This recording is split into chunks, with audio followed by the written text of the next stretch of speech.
Hi everyone.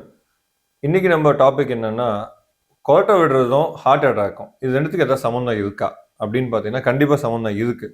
இந்த snoring ஏன் நடக்குதுன்னா அப்படின்னு பார்த்தீங்கன்னா, ஜென்ரலாக ஓவர் வெயிட்டாக இருக்கிறவங்களுக்கு ஏர்வே அப்ஸ்ட்ரக்ஷன் ஆகும்போது சவுண்ட் வருது தான் ஸ்னோரிங் சொல்லுவாங்க. இந்த மாதிரி அப்ஸ்ட்ரக்ஷன் ஆகும்போது நம்ம லங்ஸுக்கு ஆக்சிஜன் சரியாக சேராது. அதனால நம்ம பிரெயினும் ரிலாக்ஸே ஆகாது. ஸோ ரெம் ஸ்லீப் அப்படின்னு சொல்லுவாங்க. அந்த ஸ்லீப்புக்கே போகாது. So always the patient will feel fatigue and tired. So இந்த மாதிரி இருக்கும்போது அவங்க ரெஸ்டிங் பிபியே அதிகமாக இருக்கும்.